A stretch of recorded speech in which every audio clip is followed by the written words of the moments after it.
자, 지금부터 이제 1강을 시작하도록 하겠습니다. 이 말씀을 준비할 때 선생님이 이 문장을 가지고 생각하면서 했어요.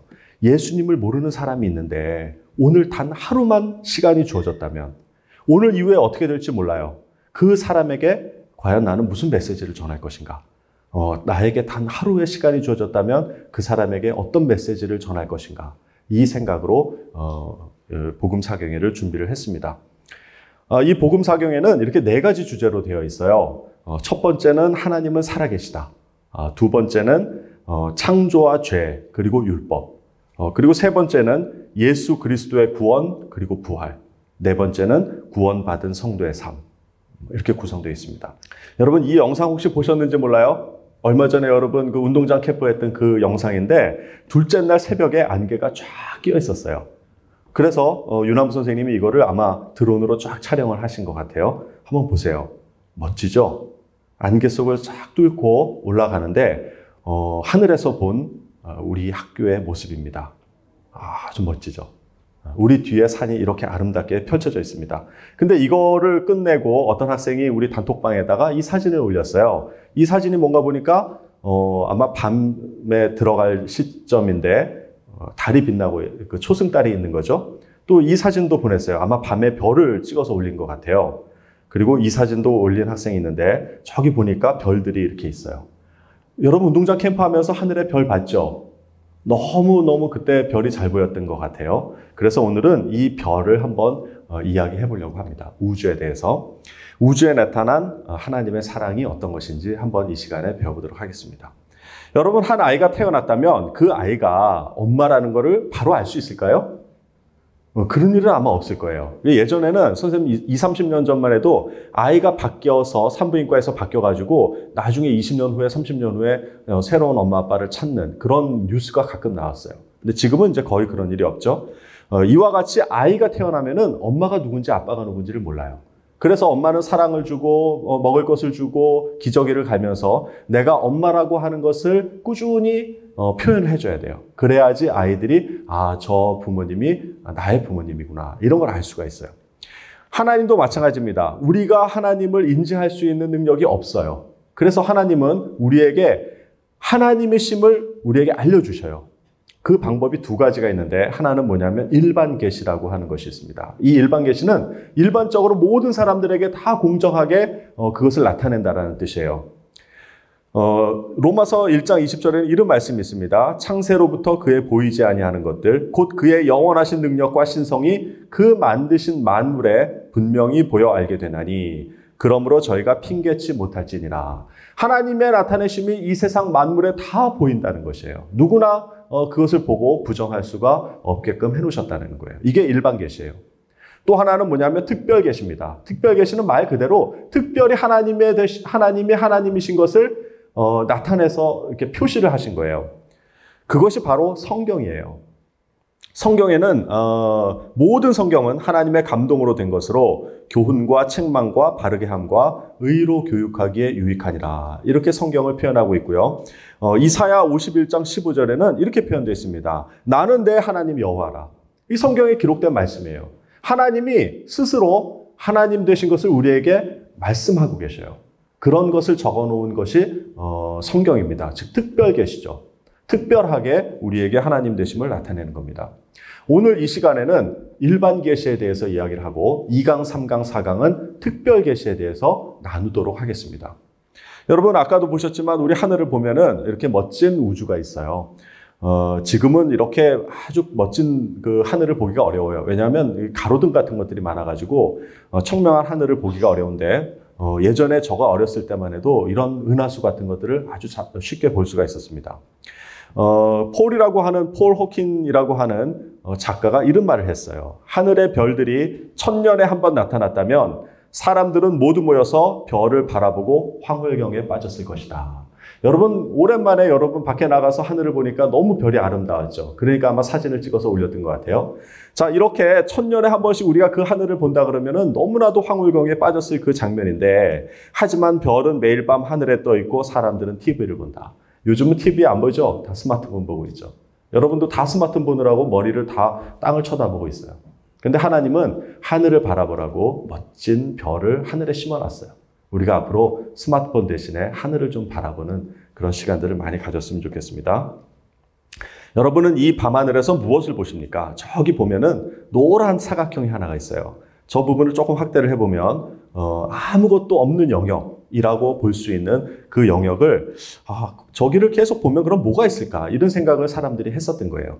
그 생각을 했던 사람이 실제로 허블 망원경을 총책임 주관을 하고 있었던 로버트 윌리엄이라고 하는 사람이었어요. 이 사람이 우주에 허블 망원경을 띄워놓고 저기는 아무리 봐도 아무것도 없는 것 같은 그런 영역이 있는 거예요. 그래서 그것을 한번 봐야 되겠다 이렇게 생각을 하고 약 10일 동안에 그곳을 노출했더니 이런 사진을 거기서 찾은 거예요. 거기에 아무것도 없는 줄 알았는데 약 2,000개의 은하를 촬영을 했어요. 여기 보이는 점 하나가 별이 아니고 은하예요, 은하. 이렇게 많은 은하가 그 안에 있었던 거예요. 그러니까 이 우주가 얼마나 크다라는 걸 알 수 있었어요. 그리고 2014년에 더 깊은 곳에 촬영을 했는데 여기에서도 약 1만 개의 은하를 촬영을 했습니다. 그러니까 저기는 맨눈으로 보기에는 아무것도 없어 라고 하는 곳에 이렇게 끝없이 많은 은하와 별들이 있었다는 거예요. 지금 이렇게 나오는 매체들을 보면은 우주에 은하가 한 2조 개 있다라고 이야기를 합니다. 2조 개 있다. 근데 이 2조 개의 은하를 1초에 하나씩만 세도 우리 평생 다 셀 수가 없어요. 그만큼 많은 숫자의 별들, 은하들이 이 우주에 펼쳐져 있다라고 하는 것입니다. 이거 지금 사진에 보시는 것은 우리와 가장 가까운 이웃 그 은하인 안드로메다 은하예요.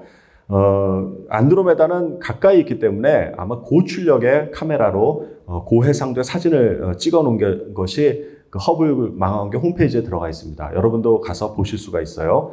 자, 여기에 이 네모나게 찍은 그 사진을 확대를 해서 보면 이렇게 보입니다. 굉장히 많은 별들이 있죠. 또 그리고 저 안에 것을 확대를 하면 이렇게 무수히 많은 모래와 같이 별들이 있어요. 저 점들 하나하나는 태양과 같은 그런 별들입니다.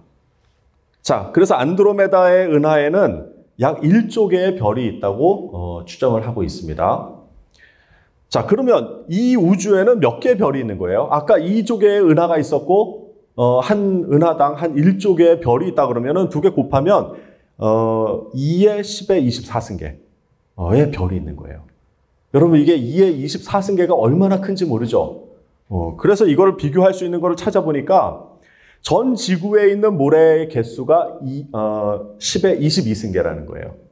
그러니까 이 별의 개수는 그냥 단순하게만 계산하면 이 지구에 있는 모든 모래의 한 100배쯤, 200배쯤 많은 거야. 근데 앞으로 더 많은 별들을 찾아낼 수 있을 것 같아요. 자, 그만큼 이 우주가 넓고 우리가 상상할 수 없을 만큼의 별들이 있어요. 태양 같은 별들이 10의 24승계가 있다는 거예요. 자, 그 중에서 오늘은 지구, 아주 특별한 이 지구에 대해서 한번 생각을 해보려고 합니다. 창세기 1장 1절에는 태초에 하나님이 천지를 창조하시니라 이런 말씀이 있고요. 또 같은 성경에는 하늘을 창조하시니 그는 하나님이시니 그가 땅을 지으시고 그것을 만드셨으며 그것을 견고하게 하시되 혼돈하게 창조하지 아니하시고 사람이 거주하게 지으셨다 그래요. 이미 이사야 시절에는 지금 과학 같은 게 없었을 때예요. 그때도 이사야가 이렇게 보기에 이 지구를 하나님이 사람이 거주하게 지으셨다는 것을 알 수 있었던 거예요. 자, 그래서 과연 지구가 어떻길래 사람이 살 수가 있는지를 이렇게 많은 증거들을 통해서 한번 보도록 하겠습니다. 자, 먼저 우리 은하계를 한번 살펴볼까요? 우리 은하는 이와 비슷하게 생겼습니다. 우리는 우리 은하에 살고 있기 때문에 우리 은하를 이렇게 볼 수가 없죠. 이 정도 나가서 사진을 찍을 만한 우주선을 만들려면 글쎄 가능할지 모르겠어요. 어쨌든 우리가 추정해서 만든 이 은하가 우리 은하라고 한다 그러면 우리 태양계는 어디 있냐면 중심에서부터 약 3만 광년 떨어진 곳에 있어요. 3만 광년이라고 하는 것은 빛의 속도로 3만 년을 가는 거야. 와, 그러니까 이 은하가 얼마나 큰 거예요. 이 은하가 10만 광년이에요, 지름이. 그러니까 10만 년 빛의 속도로 달려야만 끝에서 끝에 갈 수 있는 거대한 은하 속에 약 3만 광년, 중심에서 3만 광년 떨어진 곳에 우리 태양계가 있다는 거예요. 근데 이게 왜 여기에 있냐 이렇게 살펴보니까 너무나도 재밌는 게 뭐냐면 이 녹색으로 칠해진 이 환 안에 있는 그 별에서만 생명체가 거주할 수 있다는 거예요. 자, 이 은하 중심으로 들어가면은 여기에는 블랙홀이 있어요. 그리고 초신성이 있어요. 그리고 강한 어떤 그 별들이 있기 때문에 여기에는 그 강한 방사능이 존재를 하고 전자기파가 존재해요. 그래서 생명체가 살 수가 없어요. 그러면 요 녹색 바깥에는 어떻게 되어 있냐면 여기는 산소나 마그네슘이나 이런 생명체에 유익한 그런 그 기체가 적고 메탄이나 이런 가스들이 많아요. 그러니까 이 바깥의 지역에 있는 그 태양계가 있다면은 거기도 역시 사람이 살 수 없는 곳이 됩니다. 그래서 아주 묘하게도 이 녹색 그린존, 선생님이 여기 이렇게 칠해 놓은 그 지역에만 생명체가 살 수 있다고 합니다. 태양계가 바로 그 위치에 있는 거예요. 자, 그리고 태양계를 조금만 더 자세히 보면은 이 태양계는 태양계 전체 질량의 99.8%를 차지해요. 그러니까 뭐 대부분의 질량은 태양이 가지고 있는 거예요. 그러니까 어마어마하게 큰 질량을 가지고 있는 겁니다. 여기에 이제 우리 지구 같은 행성들이 8개가 있죠. 자, 그런데 이 태양을 가만히 보면은요, 이 안에서 수소폭탄이 터지는 것 같은 엄청난 그런 그 반응들이 일어나요. 이게 핵융합 반응이라고 하는데요. 우리 그 신의 공동체 시간에 지금 학생들이 이걸 배우고 있어요. 근데 태양이 그 안에서 엄청나게 많은 폭발들이 일어나고 있는데도 그 폭발량의 변화율이 0.1%도 안 되게 굉장히 안정적으로 폭발하고 있다는 거예요. 그래서 이 태양의 열과 빛이 지구에 굉장히 안정적으로 비춰주고 있어요. 만약에 이것이 굉장히 들락달락하게 폭발하고 있다 그러면 우리는 어떨 때는 너무 뜨겁고 어떨 때는 너무 추워가지고 금방 죽을 수도 있단 말이에요. 근데 이것이 아주 안정적으로 우리에게 전해지고 있다는 겁니다. 자, 그런데 이 태양에서는 이 수소폭탄 같은 것들이 폭발을 하면서 엄청난 방사능과 전자기파가 나와요. 그리고 또 이제 빛과 열도 나오죠. 이런 것을 태양풍이라고 하는데 이 태양풍을 우리가 직접 맞으면은 우리가 죽게 돼요. 생명체가 살 수가 없게 됩니다. 그런데 이 태양풍이 어떤 역할을 하냐면 태양계 밖에, 즉 그 은하의 중심에서부터 오는 여러 가지 방사능과 유해 물질들을 차단하고 있다는 거예요. 그래서 태양풍이 이 태양계를 보호하고 있는 거예요. 참 놀랍죠? 자, 그러면 이 태양계에서 나오는 그 방사능과 전자기파는 어떻게 되냐 하면 이것이 역시 지구를 통과하게 되는데 이 지구에는 자기장이 있어요. 여러분 나침반이 그 자기장의 그 증거를 보여주는 거잖아요. 이 자기장이 이 그림과 같이 이 자기장도 빛이기 때문에 이 빛으로 이 지구를 둘러싸요. 그러면 이 태양풍에서 오는 좋지 않은 방사능을 다 차단을 해주는 그런 역할을 하고 있습니다. 그래서 안전하게 지구가 생명체가 살 수 있도록 그렇게 해주고 있어요. 그 증거가 이제 극광이라고 하는 오로라라고 하는 극지방에 나타나는 이런 빛이 그 증거라고 볼 수 있습니다. 굉장히 아름답죠? 저도 한번 가서 이런 거를 보고 싶어요. 자, 그리고 태양에서 지구까지의 거리가 1억 5천만 킬로미터라고 되어 있는데요. 또 요게 아주 생명체가 살기에 가장 적합한 그런 거리입니다. 그래서 이 태양계 내에서도 생명체 거주 가능 영역이라고 이렇게 그린존으로 되어 있는데 앞에 있는 네 행성인 수성과 금성은 태양과 너무 가깝기 때문에 생명체가 살 수가 없어요. 그리고 화성 이후에 있는 목성이라든가 토성이라든가 이 영역도 너무 태양과 떨어져 있기 때문에 추워서 생명체가 살 수 없을 거라고 생각을 하고 있습니다. 오직 지구가 있는, 여기 이제 표시로는 화성도 이렇게 생명체 가능 영역이라고 하고 있는데 사실 화성만 해도 너무 추워요. 그리고 자전이 이렇게 잘 안 돼가지고 이렇게 햇볕을 보는 데는 굉장히 뜨겁고 안 보는 곳에는 추워요. 그래서 생명체가 살 수가 없다고 지금 판단을 하고 있습니다. 그러니까 이 태양계에서도 오직 지구만이 생명체가 살아갈 수 있는 그런 환경에 그 존에 있는 거예요. 자, 그런데 그 외행성에 보면은 수금, 지화, 목, 토, 천, 해 이렇게 있잖아요. 근데 이 외행성에 목성과 토성이 이렇게 큰 비율로 차지하고 있는데 저 이게 예전에 왜 그런지를 몰랐어요. 왜 이렇게 큰 목성과 토성이 필요할까? 근데 얼마 전에 이런 일이 있었습니다. 그 행성, 우리가 수금지와 목도 천해 말고도 외부에서 태양계로 이렇게 진입하는 혜성들이 있어요. 이 혜성들은 굉장히 멀리 있다가 그 안쪽으로 궤도를 따라서 들어오는데, 태양계 안으로 들어올 때는 태양의 중력에 의해서 굉장히 빠른 속도로 들어오게 됩니다. 그런데 이 목성과 토성이 이렇게 외부에서 들어오는 행성들, 헨리해성 같은 그런 해성들을 흡입하는 그런 역할들을 해요. 목성이 중력이 굉장히 강하기 때문에 지구 안쪽으로 들어오는 내행성으로 들어오는 이런 해성들을 막아주는 역할을 합니다. 실제로 이 사진을 보면은 이 목성이 해성을 품는 중력으로 빨아들여 가지고 그 내행성 안으로 들어오지 못하게 하는 그런 장면을 찍어놓은 그런 사진입니다. 오른쪽 하단에 보면은 이렇게 흑백으로 되어 있는데 저게 이제 목성하고 충돌해서 굉장히 밝은 빛을 내고 있죠. 저 정도의 그 해성이 지구와 부딪히거나 지구의 근처에 온다 그러면 아마 지구는 멸망할 수가 있을 겁니다. 자, 그리고 지구의 대기권은 이렇게 산소와 질소층으로 되어 있는데 우리가 이제 생명을 유지하는 데 굉장히 도움이 되는 그런 산소들을 품고 있죠. 근데 이 기능 말고도 목성과 토성이 이렇게 거르지 못한 그런 작은 그런 행성들이 있어요. 이런 것들이 지나가다가 지구와 부딪힐 때는 이 대기권에 들어오게 되는데 이 대기에서 모두 타서 없어지는, 그러니까 우리의 생명체를 보호하기 위해서 대기권이 이렇게 존재를 한다고 볼 수가 있죠. 그리고 지구는 지금 현재의 크기가 딱이에요. 딱 생명체가 거주할 만큼의 크기예요. 저는 그런 생각도 했습니다, 예전에. 지구가 좀 더 넓어서 땅이 더 많았다면 인류가 더 좀 풍성하게 살 수 있지 않을까, 이런 생각을 했었어요. 여러분도 그런 생각을 했는지 모르겠어요. 근데 이 지구가 정확히 이 사이즈여야만 생명체가 살 수 있다고 합니다. 지구가 지금보다 작아지면은 중력이 약해져 가지고요, 산소나 질소가 대기권으로 날아가 버려요. 그래서 산소를 가둘 수가 없어요. 근데 또 지구가 지금보다 이렇게 커지면은 메탄이나 암모니아 같은 것들을 내보내야 되는데 중력이 너무 커서 그런 가스들을 가두게 되는 거예요. 대기권 안으로. 그러니까 메탄이 여기에 이렇게 있으니까 역시 사람이 생명체가 살 수 없는 그런 곳이 된다고 합니다. 그러니까 지금의 사이즈가 가장 적절한 거예요. 자, 그리고 이 자전을 하죠, 지구가. 이 자전을 하는데 이 지구의 자전 속도가 시속 1600km 정도. 그러니까 비행기 속도의 약 1.8 정도 1.8배이고요. 소리 속도의 1.5배로 자전을 합니다. 굉장히 빨리 자전하는 거예요. 근데 이렇게 자전을 해야만 우리 생명체가 살 수 있다고 합니다. 이 자전이 만약에 2분의 1 느려진다 그러면은 어떤 현상들이 나타나냐면, 이게 천천히 도니까 해와 밤이 길어지는 거죠. 그죠? 그러니까 일교차가 극심해지는 거예요. 그러니까 더울 때는 엄청 덥고 밤에는 너무 추워지는 그런 현상들이 나타나서 생명체가 살기가 어려워져요. 근데 자전 속도가 2배 빨라지면 어떻게 될까요? 그러면 밤과 낮의 시간이 단축되는 거죠. 자, 그렇게 되면 원심력이 커지게 되고요.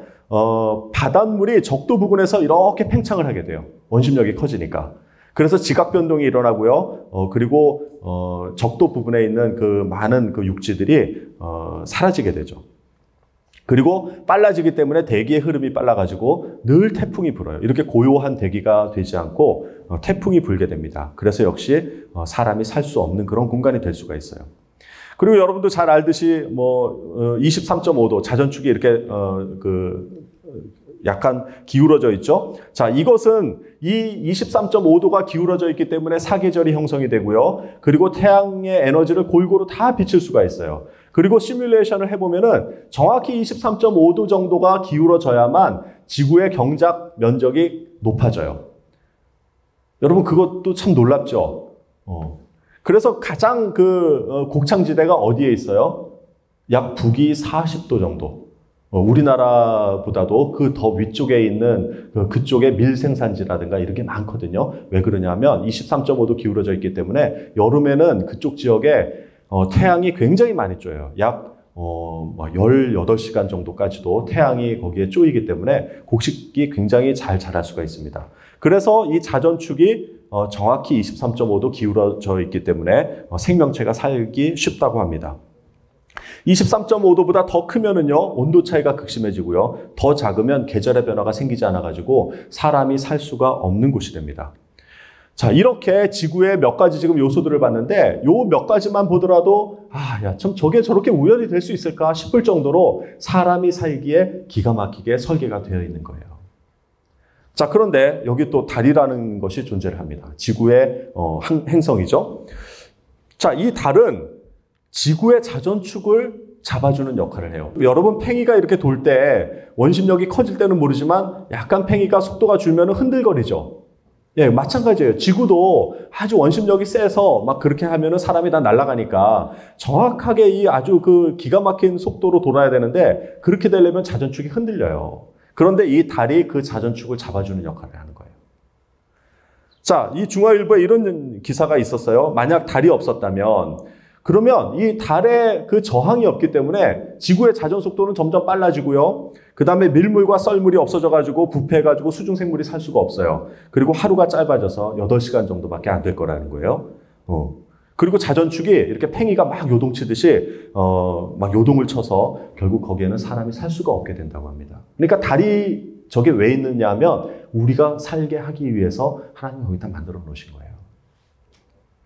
자, 그럼 달이 2개면 어떻게 될까요? 조수간만의 차이가 심해져가지고 엄청 높은 300m가 넘는 파도가 친다고 그래요. 그리고 하루가 길어지겠죠. 왜? 그 중력이 세지니까 자전 속도가 느려질 겁니다. 그 자전 속도가 느려지면 온도차가 서로 극심해지기 때문에 역시 사람이 살 수 없는 곳이 돼요. 그러니까 지구에는 달이 딱 하나 있어야 되는 거예요. 자, 이거는 제가 그 비율대로, 지구와 달의 비율대로 한번 그 그림을 그려놓은 건데, 이렇게 멀리 떨어져 있어요. 사실 달이 바로 여기 있는 것 같은데, 이렇게 멀리 떨어져 있어요. 이 거리가 38만 4천 킬로미터예요.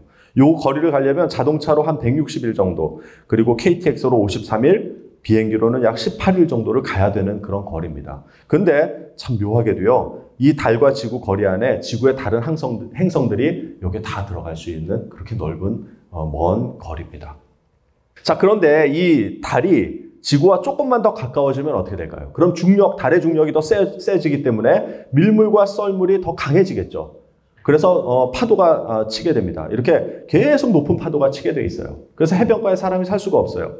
만약에 지구와 더 멀어진다면 어떻게 될까요? 그럼 조수간만차가 없기 때문에 바다 생물들이 살 수가 없어요. 참 묘해요. 이게 조수간만이 잘 일어나서 바다와 밀물, 썰물이 일어나면서 그 안에 산소를 공급하기 때문에 지금의 수중생물들이 살 수가 있는 거예요. 자, 근데 참 우연이라고 하기에는 너무나도 기가 막힌 것이 뭐냐면 지구에서 달과 태양을 보면은요, 크기가 똑같아요. 여러분, 그거 좀 또 이상하지 않아요? 자, 이렇게 그래서 나타나는 현상이 뭐냐면 개기일식이에요. 이건 하나님이 우리에게 주신 보너스예요. 정말 이거는 어떻게 이렇게 될 수 있을까 싶을 정도로 기가 막혀요. 이게 무슨 소리냐 하면 지구의 위도의 33도쯤에서 보게 되면은요, 이 태양과 달이 2분의 1도, 그래 0.5도 안에 같은 각의 존재를 한다는 뜻이에요. 어떻게 이게 그렇게 될 수가 있어요? 우연의 일치가 아니다라는 거예요.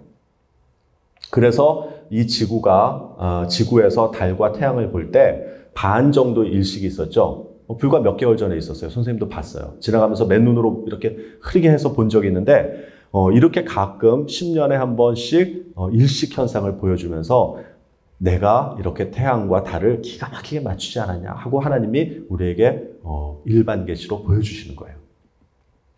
자, 이와 같이 우주는요, 하나님이 모든 것을 설계를 해놓으셨어요. 내가 여기서 다 이야기를 하지 못하지만 앞으로 이런 시간을 빌어서 더 다른 주제로 한번 해보도록 할게요. 그래서 이거는 자연이 아니에요.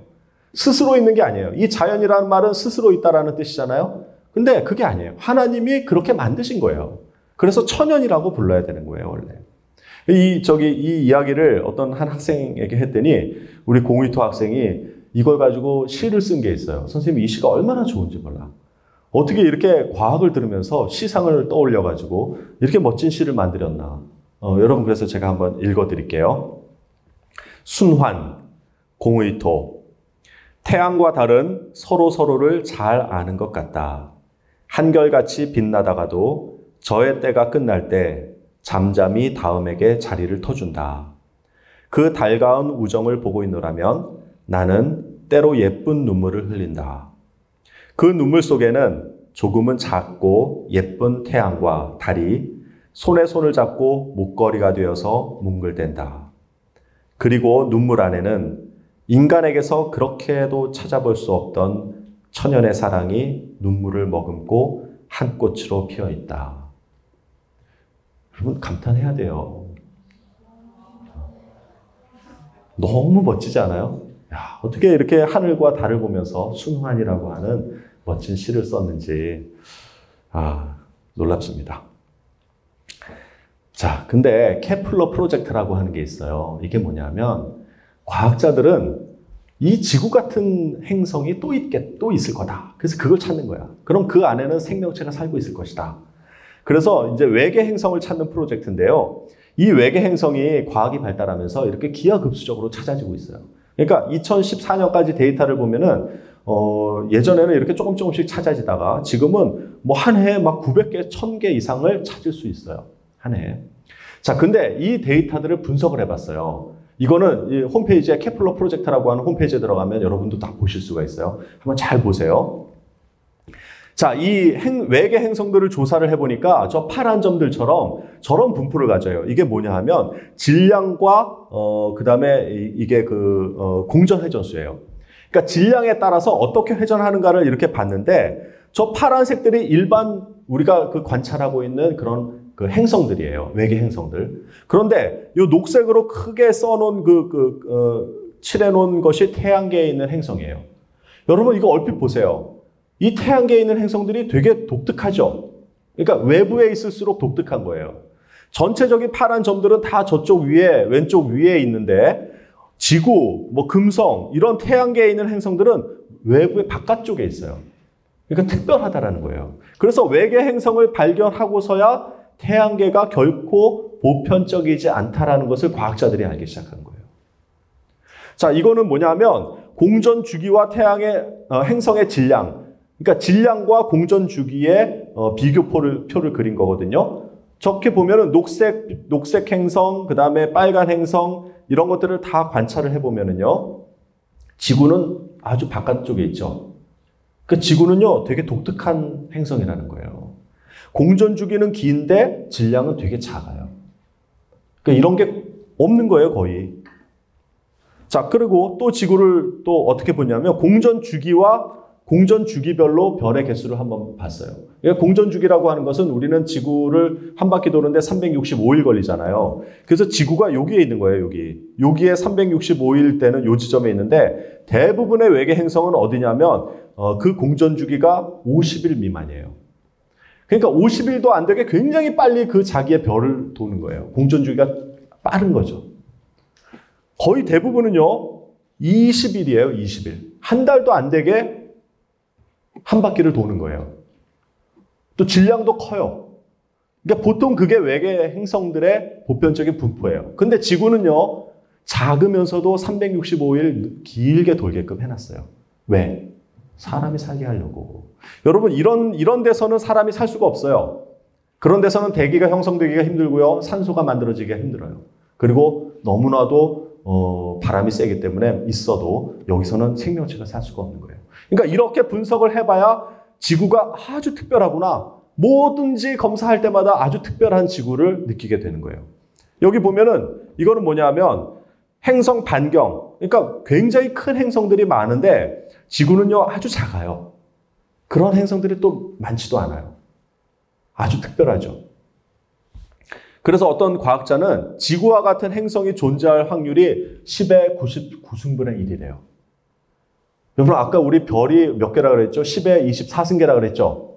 와, 그러니까 그거에서 별 하나를 찍는 것보다도 더 희박한 확률로 지구가 생길 수 있는 확률이라는 거예요. 그러니까 이게 확률적으로 태어날 것이라고 생각하는 순간 지구는 제로예요. 이거는 제로예요. 10의 99승분의 1은 제로예요. 수학적으로. 그러니까 아주 지구는 특별한 행성이라는 거예요. 그러니까 이 말씀 가운데 하나님께서 사람이 거주하게 지구를 만드셨다라고 하는 것이 타당성이 있는 말씀인 거예요. 자, 이와 같이 지구에 우리 몇 가지 그 상황들을 봤잖아요. 아주 특별하게 생명체가 살 수 있는 그런 요소들이 자전축이라든가 공전이라든가 거리라든가 이런 회전이라든가 이런 것들이 달의 유무라든가 이런 것들이 아주 구체적으로 하나도 어긋남 없이 다 맞아야만 우리가 지금 여기서 살 수 있는 거예요. 여러분 이게 우연이 됐다라고 생각하십니까? 선생님이 늘 이 이야기를 하죠. 이 책 한번 읽어보세요. 이상하고 거대한 뜻밖의 질문들. 거기에 이렇게 되어 있습니다. 우주가 탄생하고 태양계가 형성되고 지구가 생겨나고 생명이 발생하여 현재 인류와 같이 진화할 이 상황에 다다를 확률은 10의 마이너스 1230승이라고 한다. 100분의 1이나 1000분의 1의 수준이 아니다. 10의 1230승분의 1이다. 확률로 보면 거의 있을 수 없는 일이라 할 수 있다. 하지만 지금 우리는 그 있을 수 없는 확률 위에서 살아가고 있다. 이게 하나님을 알지 못하는 과학자가 내릴 수 있는 유일한 결론인 거예요. 여러분 10의 1230승이라고 하는 거는요. 이건 상상을 할 수가 없는 거예요. 이거는 그냥 수학으로 계산한 거니까 이렇게 된 거지. 여러분 지나가다가 선생님은 가끔 그래요. 선생님 타고 다니는 차가 8859거든요. 그러면 자동차 4자리가 동일하게 맞을 확률이 몇 분의 몇이에요? 만분의 1이잖아. 그죠? 4자리니까 그 4자리 중에 내 번호와 맞을 확률이 만분의 1이에요. 여러분 나는 여태까지 차 타고 다니면서 8859를 본 적이 없어요. 진짜 유심 있게 볼 때가 있어요. 만분의 1 맞추는 것이 굉장히 힘들어요. 그런데 이거는 지금 만분의 1이면 10의 4승분의 1이에요. 근데 지금 여기에 우리가 생명체로 존재할 확률이 10의 1230승분의 1이라는 거예요. 여러분 이거를 윤하부 선생님이 계산을 하셨어요. 그게 뭐냐면 로또가 대한민국 로또가 178번 맞을 확률이래. 그래서 맨날 얘기하잖아. 로또가 처음 한 번 맞으면 우리 어떻게 돼요? 너무 기쁘겠지. 야, 그것만 해도 정말 인생의 대박이라고 다들 그러잖아요. 근데 2번 연속 맞았어. 이러면 막 이제 신문에 와서 막 취재를 할 거예요. 어떻게 2번 연속 맞았냐. 3번 연속 맞으면 해외 토픽에 나간다고 그랬잖아요. 로또가 3번 연속 맞을 확률이면은 해외 토픽에 나가요. 그런데 4번 연속 맞으면은 어떻게 된다고? 그 다음에 경찰이 들어오는 거죠. 조작했다고. 그런데도 5번 연속 맞고 6번 연속 맞으면은 그거는 조사할 필요도 없어요. 바로 구속이에요. 여러분 이와 같이 로또가 연속 5번, 6번 맞아도 사람들이 와서 조사를 하는데 어떻게 로또가 178번 맞을 확률로 우리가 존재한다고 하는데 여러분 왜 조사를 하지 않아요? 여러분 그거 그냥 받아들이고 사는 거야. 근데 그게 아니라는 거예요. 이렇게 우리가 희박한 확률로 살아가는 것이 아니고 하나님이 그렇게 만드셨기 때문에 설계하셨기 때문에 우리가 여기 존재하는 거예요. 어떻게 로또가 178번 맞을 확률을 안고 살아가시겠습니까? 여러분 우연이라고 하는 것은요 없어요. 과학자들이 하나님을 믿지 않는 과학자들이 만들어낸 단어에 불과한 것입니다. 우리의 하나님을 믿는 사람에게는 우연이라는 단어가 없어요. 하나님이 모든 것을 우리 인생 가운데 개입하시고 섭리하시기 때문에 우리는 우연이라는 것이 없다라는 거예요. 여러분 이렇게 아주 특별한 지구 이렇게 보니까 정말 감사하죠. 이거 하나만 오차가 나도 이 중에 하나만 삐뚤어져도 우리는 살 수가 없어요. 그래서 우리가 이 지구를 귀하게 물려주고 보호를 해야 되는 거예요. 여러분 이 노래 한번 들어보면서 잠깐 시간을 좀 갖도록 하겠습니다. 지금부터 내가 해주는 얘기 들어주겠니? 믿어주겠니? 옛날 어느 나라에 함께 살았던 왕자와 왕의 이야기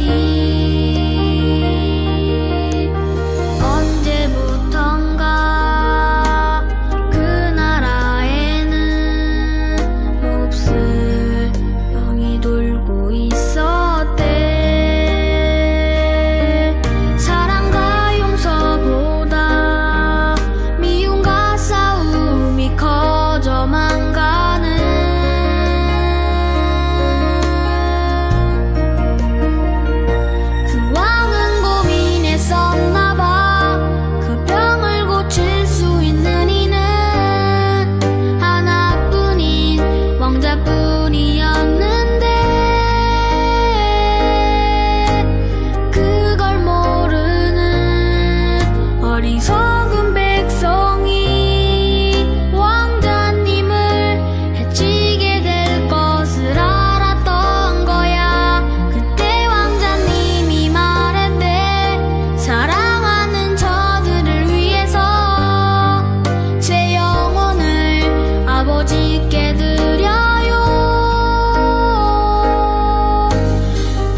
선생님도 이 찬양을 좋아하는데 우리 학생들 이 찬양 좋아하는 학생들이 많더라고요.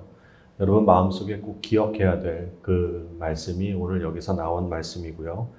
우리가 2강, 3강을 통해서 정말 그 이 귀한 말씀이 무엇인지를 더 배워나가도록 하겠습니다. 자, 우리가 아까 이제 한 것처럼 계시에는 일반 계시와 특별 계시가 있다고 했죠. 일반 계시는 모든 사람들에게 그것을 나타내는 거예요. 근데 어떤 사람은 인지를 할 수 있고 어떤 사람은 인지를 못해요. 그래서 하나님이 특별하게 계시를 내주셨어요. 이 특별 계시는 그냥 성경이라고 하기보다는 성경에 있는 이야기 하나하나가 다 특별 계시예요. 여러분 모세에게 떨기나무에서 하나님이 나타나셨잖아요. 이거는 일반적으로 모든 사람에게 그렇게 되는 게 아니거든요. 아주 모세에게 특별하게 나타나신 거잖아요. 그러니까 하나님이 모세에게 특별하게 나타난 것이 성경에 기록되어 있어서 우리가 그것을 읽고 알 수 있는 거예요. 아, 하나님이 이렇게 하셨구나. 하나님이 이 세상을 창조하셨구나. 하나님이 독생자 예수 그리스도를 보내주셨구나. 이것은 성경이 없이는요, 우리가 스스로 알 수가 없는 거예요. 그래서 성경 말씀으로 그 특별한 계시들을 기록해 놓은 것입니다. 자, 그런데 지금 이제 선생님이 이야기할 거는 뭐냐면 이 일반 계시와 특별 계시의 이 차이가 있어요. 일반 계시와 특별 계시의 아주 이해할 수 없는 그런 차이가 있는데 여러분 그게 왜 그렇게 존재를 하나를 좀 알아보려고 합니다. 아인슈타인, 굉장히 아주 유명한 학자죠. 이런 말씀을 했습니다. 어떤 큰 세력이 우주 내 혹은 배후에 활동하고 있음을 알고 있다. 여러분 아인슈타인은 그냥 기록에 의하면 예수 그리스도를 인격적으로 만난 분은 아니라고 알고 있어요. 그러나 이 자연을 연구를 하면서 우주를 연구하면서 여기에는 분명히 누군가 어떤 그 지성적인 존재가 이 우주를 만들었다라고 하는 것을 고백을 했어요. 여러 글들을 통해 가지고. 자, 그리고 여기 과학과 신앙과의 관계를 하버드대에서 강연했던 그 분이 있는데 이 레이저의 원리를 이용해 밝혀내 가지고 노벨상을 받은 분이에요. 찰스 타운스라고 하는 이 과학자가 하버드에서 강연을 하면서 이런 말씀을 했습니다. 과학자들, 특히 물리학자들은 이곳 지구는 매우 특별한 세계라는 것을 인정하고 있다. 모든 사물들은 사람들이 존재하기 위해서 정확한 질서와 체계를 유지하고 있다. 이곳 지구는 우주에서 환상적으로 특별한 곳이다. 그런데 어떻게 이러한 세계가 우연히 생겨날 수 있단 말인가? 사실은 아까 선생님이 몇 가지의 예를 든 것은 진짜 몇 가지에 불과해요. 선생님 여기 그 내용은 작성하지 않았지만 물만 해도 그래요. 물. 여러분 물이 왜 존재하는가를 물어볼 때 과학적으로 뭐 화학 원소가 이렇게 됐죠. 수소와 산소가 결합한 거죠. 라고 하지만 아니에요. 물론 그게 맞는데 물은요 생명체가 살 수 있게끔 그렇게 한 거예요. 이와 같이 지구라고 하는 것은 굉장히 특별하다라는 것을 많은 과학자들이 이야기를 하고 있습니다. 근데 에드워드라고 하는 한 과학자는 이렇게 얘기를 해요. 우주의 모든 것이 우연에 불과하다라는 것을 나는 믿지 못하겠다. 그렇다고 해서 내게 어떤 종교적인 신념이 있는 것도 아니다. 신이 있다고 믿지도 않는다. 나는 무신론자도 아니다. 불가지론자도 아니다. 저기에 뭐가 있는지 혹은 뭐가 있을지 나는 잘 모르겠다. 그러나 다른 한편으로는 우리가 아는 이 특정한 우주는 지성이라고 부를 만한 무엇인가가 있다라는 결과임에 틀림없다. 여러분 이 사람이 여기서 이렇게 쓰는 거는요. 내가 뭔지 이런 걸 다 떠나서 아무것도 몰라도 되는데 그 한 가지 알아야 될 것은 뭐냐면 아주 특별한 지성이 이 우주 안에 있다는 거예요. 여러분 이와 같이 과학자들은요. 일반 계시를 알아요. 일반 계시라고 하는 것은 이 자연과 우주를 통해서 아 이것은 어떤 특별한 지성이 있구나. 큰 세력이 있구나. 거대한 에너지라고 있구나. 지성이라고 부를 만한 무엇인가 있구나. 라는 것까지는 아는 사람들이 많이 있어요. 그런데 이분이 바로 이 거대한 지성이 성경에서 말하는 여호와 하나님이라는 것은 인정하지 않아요. 왜 그럴까요? 선생님도 예전에 수학을 공부하고 과학을 공부하면서 이렇게 생각을 했던 것 같아요. 정말 이 우주를 이루고 있는 아주 거대한 법칙들이 있어요. 만유의 인력의 법칙이라든가 우리가 지금 할 수 없는 엄청나게 많은 그런 법칙들이 아주 빈틈없이 이 우주가 다 돌아가고 있는데 과연 이 거대한 세력, 이 법칙을 만든 사람이 그런 분이 성경에서 말하는 그 여호와 하나님일까? 의심을 가진 적이 있었어요. 이렇게 일반 계시와 특별 계시 사이에는 일반 계시까지는 믿지만 특별 계시를 못 믿는 사람들이 많이 있었어요. 그 이유가 뭐냐면 그런 이성적인 충돌이 있기 때문에 그래요.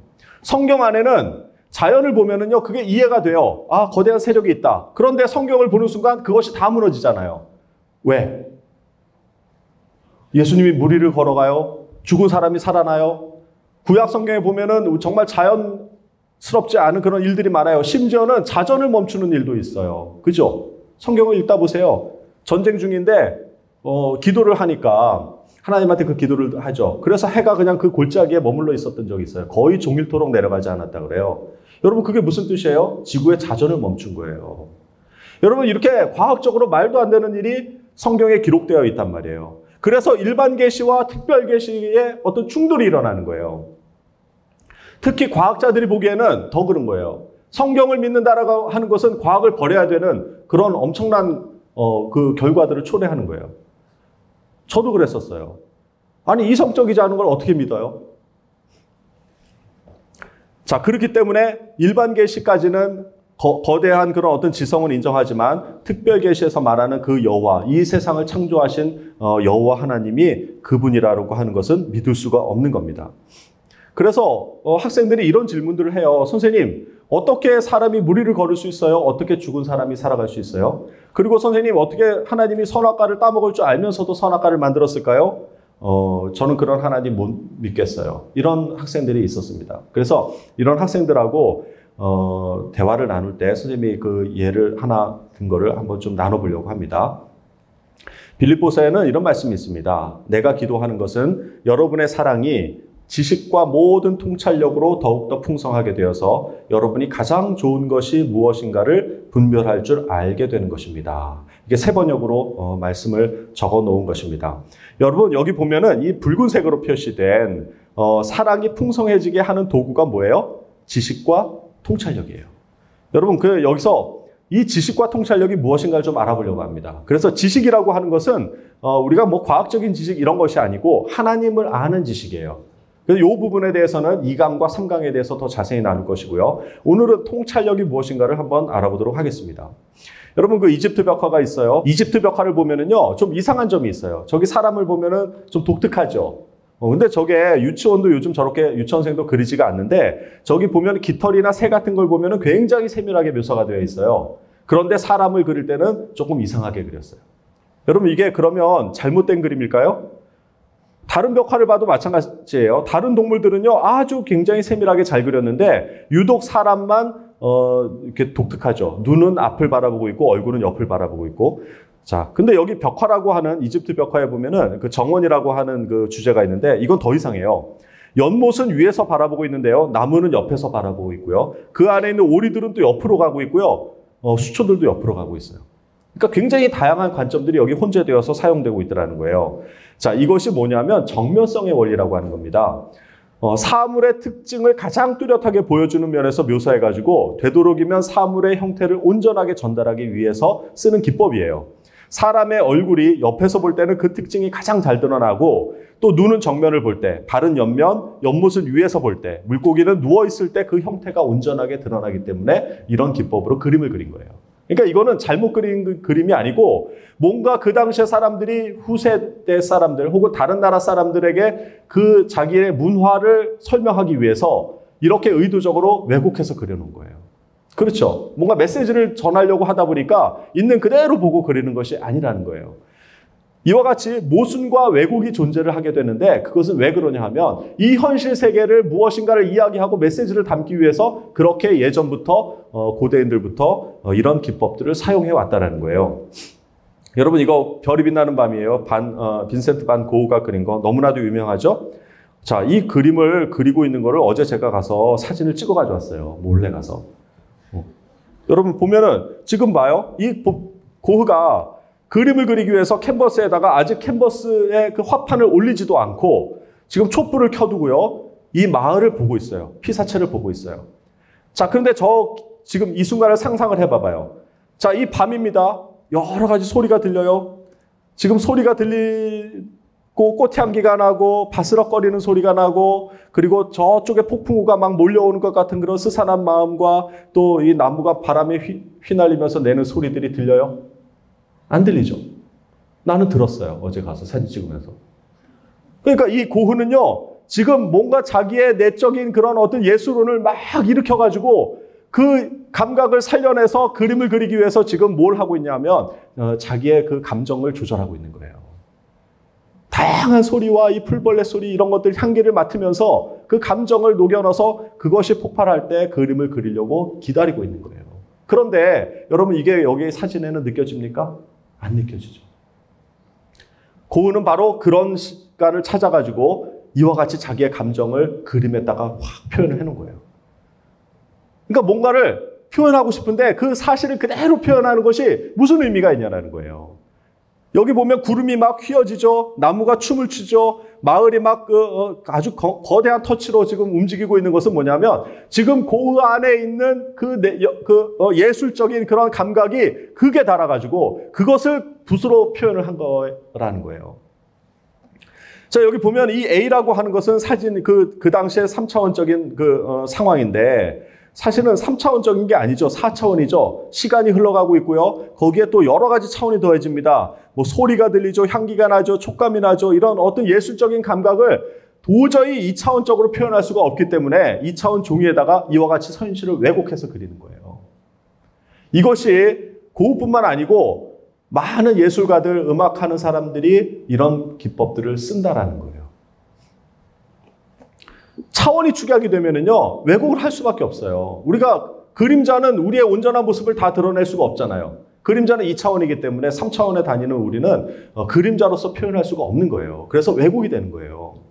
여러분, 이와 같이 모순과 왜곡이라고 하는 것은 뭔가가 이상하게 들릴지 모르지만 자기의 메시지, 자기의 뭔가를 예술적인 것들을 표현하기 위해서 많은 사람들이 그렇게 쓴다라는 거예요.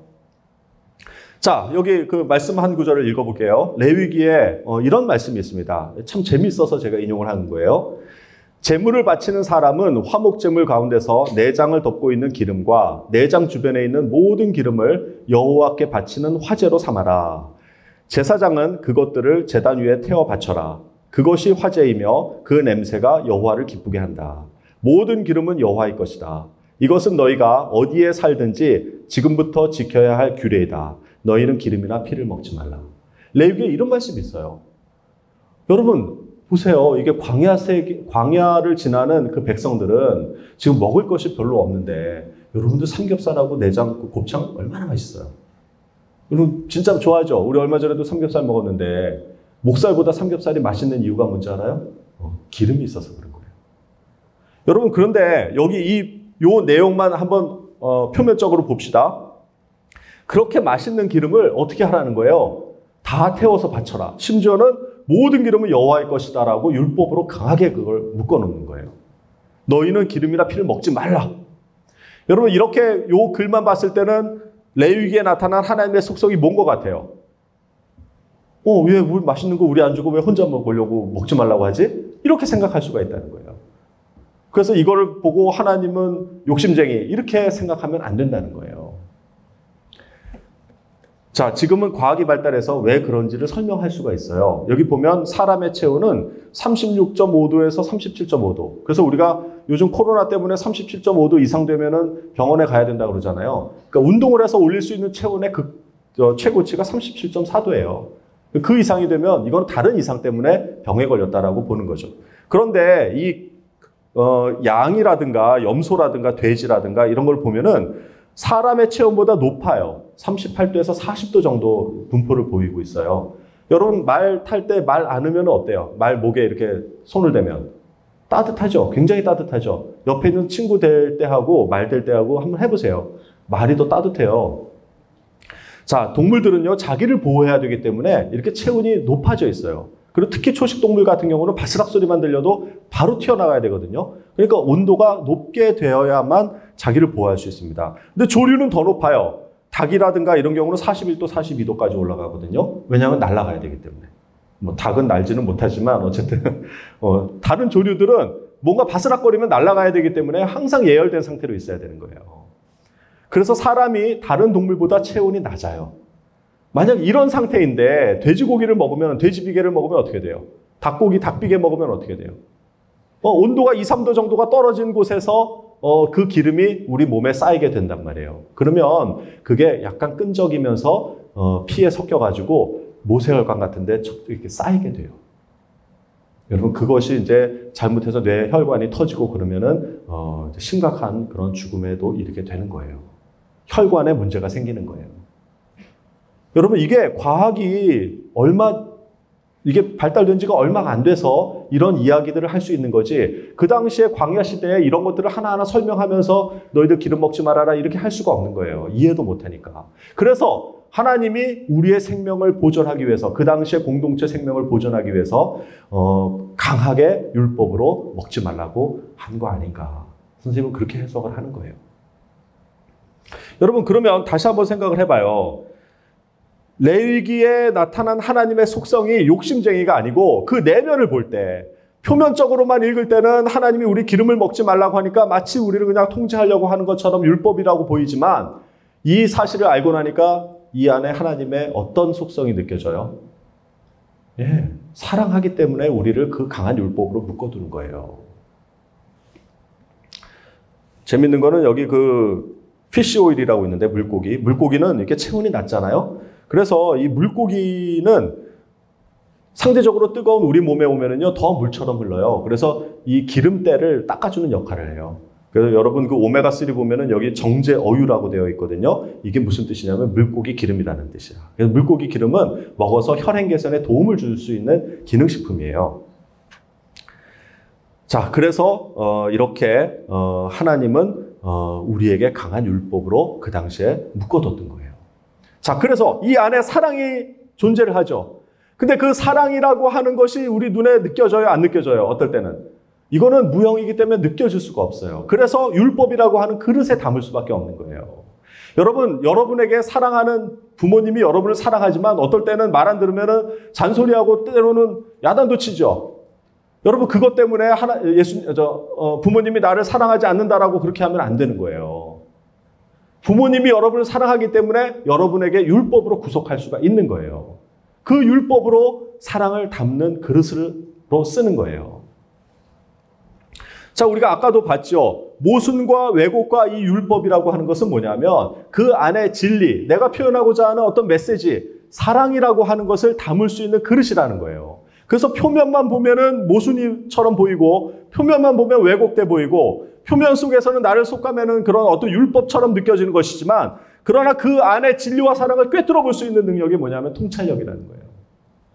그래서 하나님의 사랑을 알려면 겉에 보이는 것만 가지고는 안 된다는 거예요. 통찰력을 가지고 그 안에 그 정말 진정한 의미가 무엇인지를 여러분들이 생각을 하고 꿰뚫어 볼 수 있는 그 능력을 가져야만 그 안에 진리와 사랑을 느낄 수가 있는 겁니다.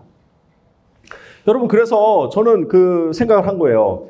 일반 계시와 특별 계시에 이런 어떤 충돌과 모순이 일어나는 것은 왜 일어날까? 왜 성경에는 일반 계시에 나타난 자연 현상을 무시하는 일들이 일어날까? 이것 때문에 참 고민을 많이 했었는데, 여러분 이게 하나님이 우리를 사랑하기 때문에요, 그냥 일반적인 용어로 하지 않아요. 여러분 진짜 사랑하는 사람들은요 자주 싸워요. 여러분 옆집 아저씨랑 싸워요? 혹시? 엄마랑 많이 싸워요. 옆집 아줌마 아저씨랑은 사이 좋죠? 가면은 옆집 아줌마 아저씨가 뭐 사탕 주고 막 이렇게 하죠. 근데 엄마는 어떻게 해요? 맨날 싸워요. 전화해가지고 여러분도 하면은 엄마 아빠랑 자주 싸워가지고 삐지고 그런단 말이야. 근데 왜 그러냐 하면 사랑하기 때문에 그런 거예요. 물론 옆집 아저씨 아줌마도 사랑하지만 그렇게 막 내 인생을 개입할 정도로 그렇게 사랑하지는 않는 거예요. 자, 그래서 일반 계시는 뭐냐면 하나님이 우리에게 보편적으로 우리를 사랑하신다는 증거인데, 특별 계시라고 하는 건 뭐냐면 너무나도 사랑하기 때문에 이 일반적인 자연 현상으로는 도저히 말을 할 수가 없는 거예요. 그래서 그 자연 현상을 왜곡시켜 버리는 거예요. 그게 기적인 거예요. 그래서 성경에는 기적을 기록하고 있는 거예요. 만약에 어떤 사람이 이 성경을 믿기 위해서 자기가 인간적으로 썼다 그러면 그런 기적을 빼야죠. 물로 포도주를 만들었다? 야, 이건 말도 안 돼. 이건 빼야 돼. 그리고 빼고서 기록을 했을 거예요. 그래야 사람들이 믿지. 그래야 우리가 예수를 신으로 받들어서 우리 종교가 더 커지지. 만약에 그런 목적이라 그러면요, 예수가 죽은 자 가운데서 부활했다? 이건 말도 안 되는 얘기야. 빼야 돼. 이걸 누가 믿겠어? 그렇게 뺐을 거예요. 그러나 성경에는 그런 기적들이 그대로 다 기록되어 있습니다. 당연한 거예요. 하나님이 우리를 사랑하셨기 때문이라는 거예요. 여러분, 제가 이거를 수학을 공부하면서 이해를 못했었어요. 어떻게 성경에는 저 기적과 같은 초자연적인 일들이 일어날까? 이거는 이해를 못하겠다. 그런데 선생님이 이 히브리서 1장 1절부터 3절 말씀을 읽으면서 내 마음이 다 무너져 버렸어요. 여러분 한번 같이 읽어봅시다. 옛적의 선지자들을 통하여 여러 부분과 여러 모양으로 우리 조상들에게 말씀하신 하나님이 이 모든 날 마지막에는 아들을 통하여 우리에게 말씀하셨으니 이 아들을 만유의 상속자로 세우시고 또 그로 말미암아 모든 세계를 지으셨느니라. 이는 하나님의 영광의 강체시오 그 본체의 형상이시라. 그의 능력의 말씀으로 만물을 붙드시고 죄를 정결하게 하는 일을 하시고 높은 곳에 계신 지극히 크신 이의 우편에 앉으셨느니라. 여러분 이 말씀을 읽는데 갑자기 이 3절에 빨간색으로 표현된 죄를 정결하게 하는 일을 하시고 이게 내 눈에 들어왔어요. 근데 그 바로 위에는 뭐가 있냐면요. 그의 능력의 말씀으로 만물을 붙드시며 이게 뭐냐면 만물을 지금 붙들고 계세요. 우리가 지금 이 지구에서 이렇게 살고 있게 하기 위해서 하나님의 말씀으로 지금 붙들고 계시고요. 이 태양을 돌고 있는 것도 다 하나님이 붙들고 계셔서 그런 거예요. 그런데 그거에다가 죄를 정결케 하는 일을 하신다는 거예요. 여러분 그래서 이게 생각을 한 거예요. 만물을 말씀으로 붙드시는 것, 이것이 바로 일반 계시예요. 이게 자연적인 거예요. 이게 수학적이고 과학적인 거예요. 그런데 죄를 정결하게 하는 것, 여러분 이 두 가지가 있다면 어떤 게 더 위대한 일이에요? 이 세상을 만물로 붙들어서 움직이게 하는 것과 우리의 죄를 정결하게 하는 능력, 어떤 게 더 어려운 일이에요? 둘 다 어려운 일이에요. 우리는 할 수가 없는 일이에요. 그렇죠? 예, 그럼에도 불구하고 한 번 더 보자는 거예요. 정말 만물을 붙드신다라는 것은 무슨 뜻이냐면 이 물질 세계를 창조하신 거예요. 그리고 지금 운행하고 계시는 것. 여러분 이런 능력을 가지신 분이 그 만물을 물질 세계의 기적을 일으키는 거 못 하시겠어요? 이 세상을 창조하신 분이 지구를 돌리시는 분이 지구의 자전을 잠깐 멈추는 거 못 하실 것 같아요? 아니 그러면 안 되죠. 여러분 그런데 그거보다 더 위대한 일이 뭐냐면 죄를 정결하게 하는 거예요. 이건 영의 세계의 문제거든요. 물질 세계가 아니라 영의 세계에서 우리의 죄를 정결하게 하는 능력을 가지신 분이라는 거예요. 그래서 제가 이거를 질문을 바꿔봤어요. 어떤 것이 나에게 더 의미 있을까? 어떤 것이 더 위대한 일일까라는 것이 아니라 어떤 것이 나에게 더 의미 있는 일일까라고 이 질문을 바꿔보니까요. 여러분 이게 그래서 제 마음에 이 모든 것들이 다 그때 이해가 됐던 거예요.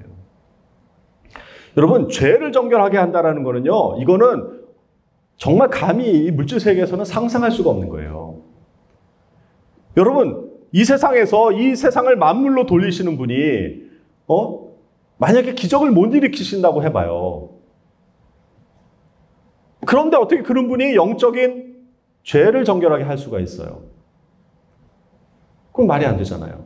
그러니까 하나님은 지금 성경에서 계속 우리한테 무슨 얘기를 하시려고 하냐면 내가 너희들의 죄를 사해 줄 수 있다. 내가 너희의 죄를 정결하게 할 수 있는 일을 할 수가 있다는 걸 보여주기 위해서 이 세상에 기적을 베푸시는 거예요. 내가 이렇게 이 물질 세계를 만물로 붙들지만 그러나 내가 이 안에서 이 만물을 붙드는 것을 기적을 일으켜서 하는 것처럼 그런 능력의 하나님이라는 거예요. 그렇기 때문에 내가 영의 세계에서 인간들의 죄를 정결케 하는 일을 할 수 있다는 거예요.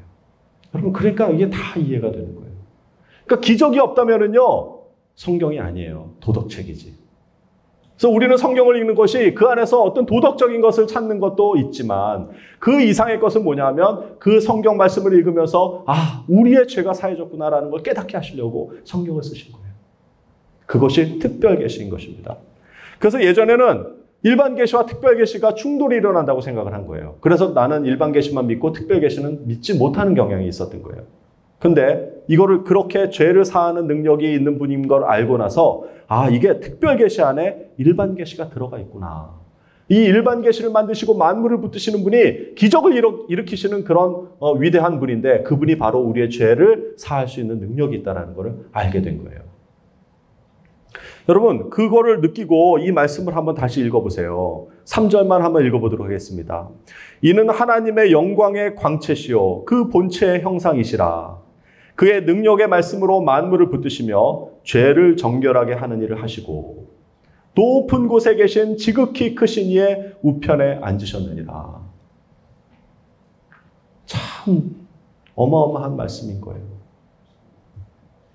우리가 믿는 하나님은 이런 분이라는 거예요. 자, 아까 말씀으로 다시 돌아가려고 합니다.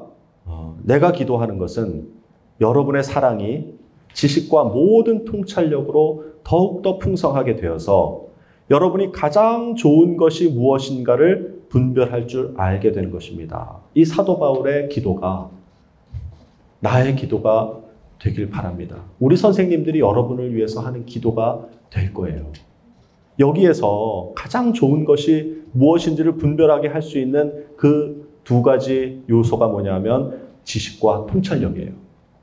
그래서 오늘 배운 것처럼 우리가 이 성경 안에 있는 어떤 기적, 초자연적인 현상, 그것만 바라보는 것이 아니라 그 안에 내면을 꿰뚫어 보면은요, 하나님이 그만큼 능력 있는 분이라는 거예요.